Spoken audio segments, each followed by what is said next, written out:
Hello case எல்லாம் வீடியோக்கு வந்து மறக்காம லைக் போடுங்க. ஸோ இந்த வீடியோ பார்த்தீங்கன்னா வந்து ஷாலோ ஸ்டாரில் எபிசோட் 74 75 2 எபிசோட் சேர்த்து போட்டு மறக்காம வீடியோக்கு லைக் பண்ணி வீடியோ பார்க்குறேங்க. ஓகே, ஸோ இந்த வீடியோட ஸ்டார்டிங் போயிடலாம். ஸோ இந்த வீடியோட ஸ்டார்டிங் பார்த்தீங்கன்னா ஹீரோ வந்து யோசிச்சு போகிறான், ஹெச் பாமா உண்மையிலே இது வேலை செய்யும் அப்படின்னு நினச்சிட்டு இருக்கு. இவரும் சொல்லிட்டு இருக்காரு, ஹெச் பாம் மட்டும் கரெக்டாக வந்து வெடிக்க வச்சு அப்படின்னா கண்டிப்பாக அந்த பீஸ்ட் அந்த நட்சத்திர ராட்சத்தினை கொண்டுடலாம் அப்படின்னு சொல்லிட்டு எல்லாருக்குமே அது கேட்டது நம்பிக்கை. உண்மையிலே வந்து இது வேலைக்கு ஆகுமா அப்படின்னு சொல்லிட்டு எல்லாருமே யோசிக்கிறாங்க. ஸோ இது மட்டும் கண்டிப்பாக பண்ண இது ஒன்று தான் ஒரே வழி அப்படின்னு சொல்கிற சைடில் வந்து அவரே வந்து சொல்கிறார். ஸோ அது வந்து எவ்வளோ பவர்ஃபுல்லாக இருந்தாலும் பரவாயில்ல, ஆனால் ஹெச் பாமுக்கு நிற்கராக வந்து வராது. ஆனால் இப்போ பிரச்சனை என்னன்னு பார்த்தீங்கன்னா அந்த ஹெச் பாம் எடுத்துகிட்டு போகிற ஒரு ஜெட் வேணும்னா உடனே வந்து ஹான் சொல்லுவார். ஸோ என்னோட பிரைமரி லெவல் ஜெட் அதுதான் வந்து அது கரெக்டாக இருக்கும்.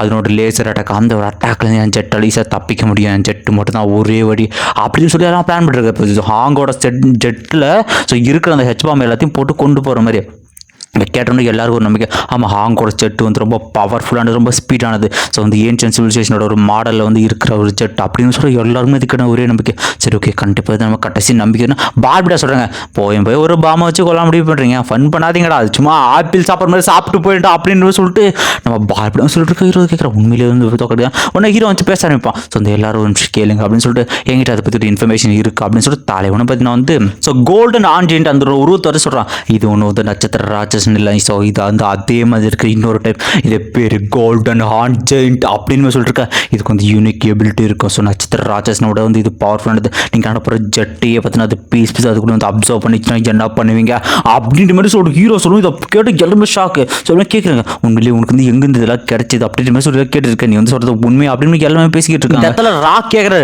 சும்மா கத்திட்டு இருக்காது, தெரியாமல் எதுவும் பேசாதுங்கடா.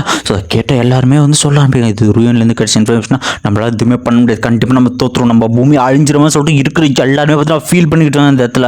ஸோ எல்லாருக்குமே ஒரு மாதிரி ஹோப்பே போயிடுச்சு, எப்படி தான் அதை கொள்றது அப்படின்னு கேட்டுட்டு இருக்கேன். ஸோ வந்து அவங்க வந்து கேட்குறாரு, ஸோ இதுக்கு ஏதாவது ஒரு வழி இருக்கான்னு கேட்க. ஸோ நீங்கள் வந்து இருக்கிற எல்லா ரூயின்ஸோட இன்ஃபர்மேஷனை எனக்கு கொடுங்க, என்ன பர்பஸ் நினைப்பீங்க அப்படின்னா ஸோ வந்து ஒரு வெப்பனை தேடணும் அப்படின்னா ஓகேன்ட்டு அவர்கிட்ட வந்து இருக்கிற ரூயின்ஸ் இருக்கிற எல்லா ரூயின்ஸுமே பார்த்தீங்கன்னா இருக்கிற எல்லாருமே வந்து நம்ம லுங்ஃபேங்க் அதனோட டீட்டெயில் வந்து ஃபார்வர்ட் பண்ணிருக்கு. ஸோ மொத்தமாக வந்து 22 வகையான ரூயின்ஸோட வந்து ஏன்ஷியன்ட் சிவிலைசேஷன் அதனோட ரெக்கார்ட்ஸ் அதில் இருக்குது. ஸோ ஹீரோ வந்து பண்ணுறது ஹாங் சொல்கிறாரு. ஸோ வந்து நமக்கு வந்து ஒரு நம்பிக்கை இருக்குது, இந்த ஹெச் பாம் இது கண்டிப்பாக வந்து நமக்கு வந்து ஹியூமன்ஸ்க்கு ஒரு ஹோப்பாக இருக்கும், நம்புவோம், என் மூச்சு இருக்கிற வரைக்கும் கண்டிப்பாக ஃபைட் பண்ணும் அப்படின்னு சொல்லிட்டு அவர் இது பண்ண அந்த மீட்டிங்கை பார்த்தீங்கன்னா வந்து அதே இடத்துல முடியுது. ஸோ ஹீரோ வந்து வெளியே வர நம்ம யூஎன்னு பார்த்தீங்கன்னா அவங்களுக்கு வந்து குடிக்கிறது எடுத்துருவாங்க. ஸோ லுங்ஃபேங் நீ ஏன் கவலையாக இருக்குது அப்படின்னு மாதிரி சொல்லிட்டு நம்ம ஹீரோட கேட்க உடனே ஹீரோ வந்து கட்டி பிடிச்சிருவாங்க.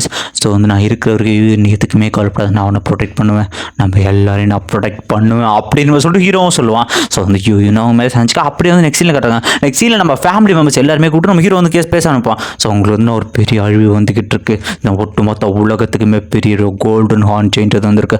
நான் ஹாங் தண்டர் கார்டு 3 பேர் சேர்ந்தா கூட அதனோட பவர் ஈக்குவல் இல்லை, கண்டிப்பாக அது உலகத்தை டிஸ்ட்ராய் பண்ணி நிறையவே வாய்ப்பு இருக்குது அப்படின்னு சொல்லி யாராவது சரியான இருக்கு. ஸோ நீங்கள் எல்லாருமே வந்து கிராவிட்டி ரூம் அதுக்குள்ளே போயிடணும், என்ன தான் வந்து கிராவிட்டி ரூமை தாண்டி அதால் வந்து வரவே முடியாது அப்படின்னு சொல்லிட்டு நெக்ஸ்ட் நம்ம இருக்கிற ரூயின்ஸ் எல்லாத்தையும் பார்பிடா ஆராய்ச்சின்னு சொல்லிருப்பாங்க. ஸோ ரூயின் நம்பர் 1 ரொம்பவுமே ஆழ்கடலில் இருக்க ரொம்ப பவர்ஃபுல்லானது, ஆனால் உங்களோட லெவலுக்கு இதுக்குள்ளே போக முடியாது இல்லைங்க அப்படின்னு சொல்லிருக்காங்க. ஸோ அதுக்கப்புறமா வந்து ரூயின் நம்பர் 2 அப்படின்னு சொல்லிட்டு இதுக்குறாங்க. இது ஆக்சுவலி வந்து ஒரு கார்கோ ஷிப் மாதிரி தான், இது என்ன தான் வந்து பெருசாக வந்தது, இது வந்து லோ கிரேட் அப்படின்னு சொல்லிட்டு. ஸோ அடுத்து பார்த்தீங்கன்னா ரூயின் நம்பர் 31 அப்படின்னு இருக்காங்க. ஸோ இதுக்குள்ளே பார்த்தீங்கன்னா வந்து பாய்சனஸ் கேஸ் இருக்குது, இது வந்து ஃபுல்லாக எக்ஸ்ப்ளோரன்ஸ். ஸோ உங்களோட லெவலுக்கு இது மூணுமே போக முடியாது, ஹை ரிஸ்க்னா பார்பிடா சொல்லுவாங்க. எனக்கு இன்னொரு ஐடியா இருக்குன்ட்டு ரூயின் நம்பர் 12 அப்படின்னு மாதிரி ஏன்ஷியன்ட் சிவிலைசேஷன் ரூயின் 12 அப்படின்ற ஒரு ரெக்கார்டு எடுத்துறாங்க. ஸோ கண்டிப்பாக இது வந்து அந்த ஷிப்போட மாடலே தெரியுது, வந்து நல்ல ஒரு ஷிப், அதுக்குள்ளே கண்டிப்பாக நம்ம தேடுற வெப்பன் இருக்கும். இதுதான் என்ன தான் வந்து இது 12th ரூயின் இருந்தாலும் இதுவுமே ரொம்ப டேஞ்சரஸானது லெவல். உண்மையிலே இதுக்குள்ளே போனால் உன்னோட உயிரே போகிறது வாய்ப்புனா ஹீரோ சொல்லுவான், என்ன நடந்தாலும் பரவாயில்ல பார்பிட்டா, என் மக்களை வந்து அழியறதுனால பார்க்க முடியாது, என் உயிரே போனாலும் பரவாயில்ல, கண்டிப்பாக நான் வந்து அந்த ரூமுக்குள்ளே போவேன், அந்த வெப்பனை நான் கண்டிப்பாக எட்டு போய் என் மக்களை காப்பாற்றும் அப்படின்னு சொல்லிட்டு ஹீரோ வந்து சொல்லிக்கிட்டு இருக்கான். சரி ஓகே, நீ எவ்வளோ இதுவாக இருக்குன்னா வந்து பண்ணலாம். நெக்ஸ்ட் சீனில் பார்த்தீங்கன்னா நம்ம லீயை பார்க்குறது வந்து நம்ம ஹீரோ வந்து வரான். சொல்லி வந்து சொல்கிறார், சொல்லுங்க உங்ககிட்ட முக்கியமான விஷயம் பேசணும் அப்படின்னு சொல்லிட்டு போயிட்டுருக்காங்க. ஸோ ஹெச் பாம் ப்ராஜெக்ட் அதை பற்றி கண்டிப்பாக அவனுக்கு தெரிஞ்சுட்டு பேசிட்டுருக்காங்க. ஸோ நம்ம மக்கள் இப்போ வந்து எவ்வளோ சந்தோஷமாக இருந்தாங்க இந்த கிரேட் நிறுவனால், என்ன தான் மாஸ்டர்ஸ் இருந்தாலும் நம்ம கடைசி விட்டு போனதில்லை அப்படின்னு கேட்டால். ஸோ நீங்கள் என்ன சொல்ல வரீங்க அப்படின்னு கேட்க.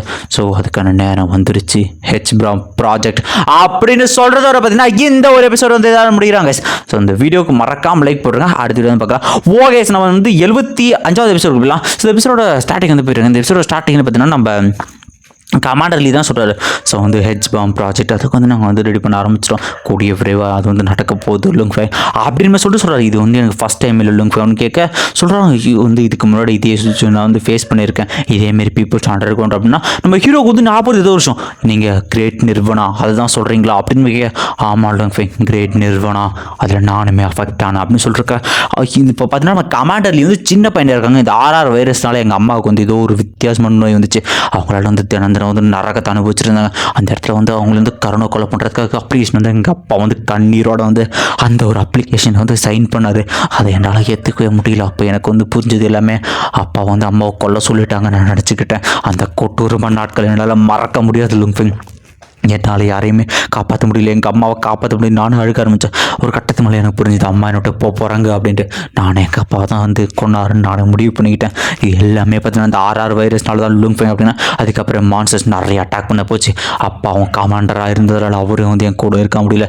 அவர் மேலே எனக்கு கோவத்தினால அவர்கிட்ட நான் வந்து பேசல. இப்படியே நாட்கள் போக போக ஒரு கட்டத்து மேலே மான்ஸ்டரோட அட்டாக்கில் அதிகமாகிட்டு இதே மாதிரி ஒரு நியூக்ளியர் பாம் ப்ராஜெக்ட் வந்து நடக்க ஆரம்பித்தாங்க. ஸோ அதனால் பார்த்தீங்கன்னா வந்து நிறைய பேர் நிறைய உயிர் பலி போகுங்கிறது அவங்களுக்கு தெரிஞ்சது. ஸோ அப்பா ஒரு நாள் வந்து என்கிட்ட வந்து ஆனால் அவர்கிட்ட நான் அப்போவுமே பேசலை. ஒரு நாள் பார்த்தீங்கன்னா அவர் வந்து என்னோட போயிட்டு வரலன்னு திடீர்னு கதவை தட்டுற சத்தம் யாருன்னு பார்த்தீங்கன்னா ஒரு சோல்ஜர். அவர் வந்து என்னை கூப்பிட்டு போனார். என்ன மாதிரியே இருக்கிற நிறைய சின்ன பசங்க எல்லாரையும் அண்டர் கிரவுண்டுக்கு கூப்பிட்டு போனார். ஸோ எங்கள் அப்பாவோட நேம் பேஜ் மட்டும்தான் அவரோட அடையாளமாகிட்டு இருந்துச்சு. அவர் நான் கடைசி வரைக்கும் பார்க்க முடியல அப்படின்னு சொல்லிட்டு நெக்ஸ்ட் சீனில் பார்த்தீங்கன்னா அவங்க அப்பா வந்து சொந்த இந்த பசங்க தான் வந்து எதிர்காலம், இவங்க தான் அடுத்த யாராவது உருவாக்க போகிறாங்க, இவங்க உயிர் பழைக்கணும் அப்படின்னு சொல்லிட்டு ஸோ இந்த நியூக்ளியர் பிளாம் பாஸ்ட்டை வந்து இவங்க வந்து ஏற்றுக்க ஆரம்பிச்சாங்க. ஸோ ஐ மீன் வந்து அவங்க அப்பா வந்து அவரோட அப்பாவை பார்த்தீங்கன்னா யங்கர் ஜென்ரேஷன் அந்த குழந்தைங்க தான் வந்து ஃபியூச்சர் முடிவு பண்ணி எல்லாரும் தனிமை வந்து பற்றி ஸோ வந்து அவரோட உயிரை அவரே சாக்ரிஃபைஸ் அந்த இடத்துல ஒரு பொண்ணு இது கமாண்டர் லீ வந்து போய் சமாதானப்படுத்துறது. அவர் சொல்கிறாரு, அது இப்போ தான் நான் முடிவு பண்ணேன், எல்லாருக்கும் நான் வந்து துணையாக இருக்கணும், எல்லாரும் நான் பார்த்துக்கணும், அப்படி ஒரு நிலைக்கு வரணும்னு. ஸோ அதுக்கப்புறம் அந்த பாம் பிளாஸ்ட்டுக்கு அப்புறமா வந்து பழைய நிலைமைக்கு வச்சு பூமி திரும்பிச்சு நானும் ஆர்மியில் போய் அப்ளிகேஷன் கொடுத்து ஆர்மியில் சொல்கிறாங்க, தம்பி நீ சின்ன பையன் அவங்க நீ ஒன்றால் ஆர்மிக்குள்ளே அதுக்குள்ளே எடுத்துக்க முடியும்னா அன்றைக்கில் நான் கஷ்டப்பட்டேன். இப்போ வரைக்கும் என் கமாண்டராக என் பணி இப்போ தொடர்ந்து போயிட்டுருக்கு. இதுக்கப்புறமா என் மக்களுக்காக நான் வந்து போராட உள்ளேங்க. ஸோ வந்து நான் ஃபஸ்ட்டு டிஃபென்ஸில் நான் சண்டை போட போகிறேன். அந்த மாஸ்டர் என் கையால் கொல்ல ட்ரை பண்ணுறேன், என்னால் முடிஞ்சதை பண்ணுவேன், எனக்கு நம்பிக்கை இருக்குது, இதை நீ தொடருவேன் அப்படின்னு சொல்லிட்டு அவருமே பார்த்தீங்கன்னா அவங்க அப்பாவோட அந்த ஒரு நேம் பேஜ் எனிமா ஷெல்டர் அப்படின்ற ஒரு நேம் பேஜ் வந்து அவர்கிட்ட வந்து கொடுக்குறாரு. லுங்ஃபெங் ஃபியூச்சர் உங்கள் கையில் தான் இருக்குன்னு நான் நம்புறேன் அப்படின்னா அவருக்கு ஒரு ஃபோன் வருது. ஸோ வந்து எல்லாம் ரெடி ஆகிடுச்சு அப்படின்னா சரி ஓகே லிங்க் பண்ணி எனக்கு வந்து ஃபோன் வந்துச்சு, நான் ஃப்ரெண்ட் அலைன்ஸுக்கு போகிறேன், அங்கே போய் கண்டிப்பாக அந்த மாதிரி என்னால் முடிஞ்ச அளவுக்கு எல்லா மாஸ்டர்ஸுக்கு கொள்வேன். ஹீரோ சொல்லுவான், நீ கொஞ்சம் சேஃபாக இருங்க அப்படின்னு கேட்டால், இல்லை லுங்ஃபெங் கண்டிப்பாக எனக்கு தெரியும், நான் என்னோட முடிவு இந்த இடத்துல நடக்கணும்னு நான் நினைக்கிறேன், என்னால் முடிஞ்ச அளவுக்கு என் கடைசி உயிருக்கு வரையும் கண்டிப்பாக கொள்ளுவேன் லிங்ஃபெங் அந்த மாஸ்டர்ஸை, என் மக்களை நான் தான் காப்பாற்றும் அப்படின்னு சொல்லி ஹீரோலாம் சொல்லிட்டு அனுப்பிச்சாரான். அவர் வந்து ஃபியூச்சரை உங்கள் கையில் ஒப்படைச்சிட்டு போகிறவங்க அப்படின்ட்டு அவரும் ஹீரோ நினைக்கிறான். கண்டிப்பாக என் பீப்புள்ஸ் நான் காப்பாற்றணும். நெக்ஸ்ட் சீனில் பார்த்தீங்கன்னா ஹீரோ பார்த்தீங்கன்னா அவன் ஃபேமிலி சொல்லிட்டு ஸோ நீங்கள் எல்லாமே சேஃபாக இருங்க, எனக்கு ஒரு வேலை வந்துருச்சு அப்படின்னு சொல்லிட்டு ஹீரோவும் பார்த்தீங்கன்னா அந்த இடத்துல பார்த்தீங்கன்னா அவனை ஜெட் வச்சு போயிட்டு இருக்காங்க அந்த இடத்துல. நெக்ஸ்ட் சீனில் பார்த்தீங்கன்னா வந்து அவனை அந்த இடத்துல கிளம்பி அவனை பார்த்தீங்கன்னா ஜெட்டுக்குள்ளே போனோடனே வந்து அந்த இடத்துல வந்து அவன் பார்த்துட்டு இருக்கான். திடீர்னு கால் பண்ணுறாரு, நாங்கள் பக்கா வந்து பிளான் பண்ணிட்டோம். ஸோ அந்த கோல்டு அண்ட் ஆன்ஜெயிட் அது வந்து இப்போ மெர்சியாக வந்து அடுத்த இடத்துக்கு போயிடுச்சோம்னா அதுக்குள்ளேயே அவன் ஹீரோ கேட்கான். ஆமாம் அதனோட ஸ்பீடு பயங்கரமாக இருக்குது. எங்கள் ப்ராஜெக்ட்டில் ஒரு விஷயம் நாங்கள் டேரெக்டாக அந்த பாம் எடுத்துகிட்டு போனோம், அசால்ட்டாக அந்த கோல்டு வந்து எடுத்துக்கொண்டோம். அதனால் எங்களுக்கு நிறைய ஷிப் வந்து தேவைப்படுது. ஒவ்வொரு பாமாக அமுச்சு விட்டு அதனோட அவனதை ஈர்த்து ஸோ அதனால் வந்து அதுக்கு டேமேஜ் இல்லை அப்படின்ற மாதிரி. அதுக்கப்புறமா ஹெச் பாமை வச்சு அதை ஒரு அடிக்க வெடி கொள்றதான் அது போகிற ஸ்பீடுக்கு கரெக்டாக இன்னும் ஒரு வாரத்தில் இந்த உலகத்தையே வந்து அழிக்கக்கூடிய சக்தி அது கிடச்சிடணும் அப்படின்னு ஹீரோக்கு சரியான ஷாக்கு. ஸோ ஹீரோ வந்து கேட்பான், சரி ஓகே அதுக்கு நான் என்ன பண்ணுறேன், உன்னோட ஜெட்டு எனக்கு வேணும், கண்டிப்பாக அந்த ஒரு ஜெட்டு எனக்கு வேணும் அப்படின்னு அவரும் கேட்க இதை கேட்டு ஹீரோ வந்து சரி ஓகே அப்படின்னு சொல்லிட்டு நான் அதுக்கு வந்து ஹோனர்ஷிப் உங்களுக்கு பார்த்து ஹோனர்ஷிப்பை மாத்திர அப்படியுமே அவன் ஸ்கை ஸ்கார்பியன் அந்த வெயினை பார்த்தீங்கன்னா ஒரு ஆர்மர் மாற்றி அவனுக்குள்ள இது பண்ணுறான்.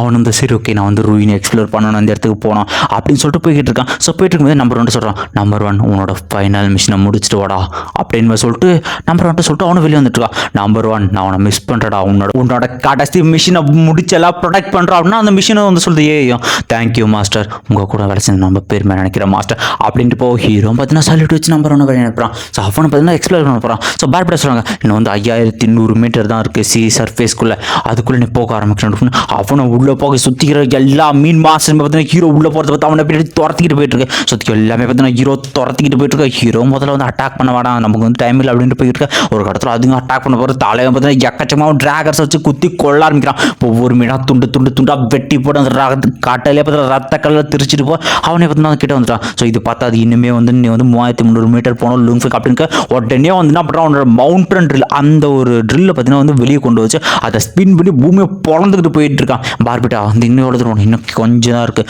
அதுக்குள்ளே மட்டும் போயிட்டு அப்படின்னு அதுக்குள்ளே என்ன வெப்பன் இருக்குது அப்படின்னு தெரியல. கண்டிப்பாக நமக்கு அதை யூஸ்ஃபுல்லாக கிடைக்கும் லூங்ஃபிக் அப்படிங்கிற இருக்கிற ஏன்ஷியன்ட் சிவிலைசேஷன் எல்லாத்தையுமே வந்து என்னால் வந்து இது பண்ண முடியும். இதுதான் நமக்கான பெஸ்ட் இது அப்படின்னு சொல்லிட்டு அந்த இடத்துல சீசர் ஃபர்ஸ்ட்டும் ஓட்ட போட்டு உள்ளே போய்ட்டு அந்த இடத்துல எக்கச்சக்க பொருள் இருக்குது அந்த இடத்துல இருக்குது. ஸோ அந்த இடத்துல அப்படின்னா பார்பிட்டா சொல்லுவாங்க. ஸோ கண்டிப்பாக இதில் தான் ஒருத்தர் நினைக்கிறேன். நான் வெளில வந்து அந்த அளவுக்கு எதுவுமே நல்லதாக இருக்க மாதிரி தெரியல. ஸோ அந்த ஷிப் வந்து நான் கண்டுபிடிச்சேன். இது வந்து மதர் ஷிப் அப்படின்னு சொல்கிறேன். இதுவுமே ஒரு ஏன்ஷியன்ட் சிவிலைசேஷன் அதனோட இது வந்து வித்தியாசமான ரேசஸ்னா சரி ஓகே இங்கே வந்து எங்கே நான் அப்படியே உள்ளே போகிறது இதை பற்றி எப்படி சர்ச் பண்ணுறதுன்னு கேட்டால் ஸோ நீ உன் ட்ராக்கிங் வச்சு சர்ச் பண்ணி பாரு. நான் மற்றபடி வந்து இது வந்து ஹேக் பண்ண ட்ரை பண்ணி ஏதாவது உள்ளுக்குள்ள ஏதாவது உயிரினம் இருக்கா என்ன ஆபத்துக்குன்னு பார்த்துட்டு இருக்கேன். நெக்ஸ்ட் சீனில் பார்த்தா இந்த ஷிப் அலைன்மெண்ட்ஸ் இந்த ஹெச்பாம் ப்ராஜெக்ட் இருக்கலாம் அதுதான் வந்து லைவாக காட்டுறாங்க. ஸோ இந்த ஷிப்ஸ் எல்லாமே பார்த்தீங்கன்னா பாம்ஸை வந்து ஏற்றிக்கிட்டு ரெடி ஆகிட்டு இருக்கு. இன்னும் கொஞ்சம் காலத்தில் போய் அட்டாக் பண்ண போகுது அப்படின்னு சொல்லிட்டு இருக்க. இந்த பக்கம் பிளாக் கோல்ட் ஜெயிண்ட் ஹாண்ட் அது பண்ணுற வேலையும் அந்த இடத்துல ஒரு ஃபினோமினானே நடக்கிற மாதிரி போயிட்டு இருக்கு. ஸோ இருக்கிற ஷிப்ஸ் எல்லாமே பார்த்தீங்கன்னா ஒன்று அரேஞ்ச் ஆகிருக்கோம். மொத்தம் வந்து 19 ஷிப்ஸு. நடுவில் ஹாங்கோட ஷிப்பில் தான் பார்த்தீங்கன்னா அந்த ஹெச் பாம் அப்படின்ற பாம் வச்சுருக்கு. மற்ற எல்லாமே கொஞ்சம் so first stage low great nuclear weapons அதெல்லாம் வந்து போட்டு வச்சுருக்கோம். ஸோ கண்டிப்பாக இது உருவாகும். ஸோ அந்த கோல்டன் ஆன் செயினை நம்ம கொன்னே ஆகணும்னு பேசிகிட்டு இருக்கேன். இந்த இடத்துல பார்த்தீங்கன்னா வந்து எல்லாருமே ரெடியாக இருக்காங்க. So golden on chain sir கிட்ட வந்துட்டு சார் நம்ம டார்கெட் வந்து கிட்ட வந்துருச்சு அப்படின்னு சொல்லிட்டு எல்லாம் போயிட்டு இருக்கேன். ஸோ ஆன் சொல்கிறது ஸோ ஃபஸ்ட் கிரேட் ஷிப் போட்டோம்னு சொன்னால் அந்த ஃபஸ்ட் கிரேட் ஷிப்பும் போய்கிட்டு இருக்கு. ஸோ எல்லாமே இருக்கவங்களும் வந்து பார்த்துக்கிட்டு இருக்கு. அந்த ஃபஸ்ட் கிரேட் ஷிப்பும் போயிட்டு இருக்கு. கோல்டன் ஆன் செயின் வந்து ஏதோ வந்து உணர்ந்து அதை நோக்கி பார்த்துக்கிட்டு இருக்கு. ஸோ இப்படியே பார்த்துட்டு இருக்கு. அந்த ஷிப்ஸ் அப்படியே கூட வந்துருக்கு. ஸோ ஒரு கட்டத்தில் பார்த்தீங்கன்னா டைமிங் செகண்ட்ஸை ஓடிட்டு இருக்க. ராக் வந்து கண்டிப்பாக இது வேலை செய்யும் நான் நம்புறேன் அப்படின்னு சொல்லிட்டு இருக்கேன். ஸோ 7 6 5 4 3 2 அப்படின்னு சொல்லிட்டு இருக்கேன். ஒரு கட்டத்தில் அதுவும் கிட்ட இதுதான் கரெக்டாக நேரம் அப்படின்னா அதுவும் அட்டாக் பண்ணவர் வந்து ஆன் சொல்றாரு. ஸோ இந்த நேரத்தில் பிளாஸ்ட் பண்ணுங்க அப்படின்னு கத்த ஆரம்பிக்க பெரிய டிஸ்ட்ராக்ஷன் ஏற்படுது. ஸோ நியூக்ளியர் பாம்பு வெடிச்சோம் சுற்றிக்கிட்டு எல்லா மிருகங்களும் சேர்க்க ஆரம்பிக்க. அந்த இடத்துல பார்த்தீங்கன்னா கொடூரமான லெவலுக்கு வந்து ஃபயர் ஆனிச்சு. ஸோ அதோட பார்த்தீங்கன்னா இந்த ஒரு எபிசோட் வந்து முடிகிறாங்க. இந்த வீடியோ எப்படி இருந்துச்சு அப்படிங்கிற ஒரு கமெண்ட்டை கொடுத்துட்டு போங்க. மறக்காம இந்த வீடியோக்கு வந்து லைக் போட்டு போங்கடா. ஓகே அப்புறம் இன்னொரு முக்கியமான விஷயம் நமக்கான இன்ஸ்டாகிராம் அக்கௌண்ட் சேனல் பேஜில் இருக்கும். நம்ம சேனலுக்கான வாட்ஸ்அப் சேனல் பேஜுமே இதெல்லாம் கொடுத்துருக்கேன். மறக்காமல் வந்து ஃபாலோ பண்ணிக்க நண்பா. ஏதாவது கமெண்ட்ஸ் தான் இன்ஸ்டாகிராமில் கொடுத்துருப்போம் கண்டிப்பாக நான் ஃபாலோ பண்ணிக்கிறேன். Okay bye bye bye. இந்த வீடியோ மறக்காம கமெண்ட் போட்டு போங்கயா.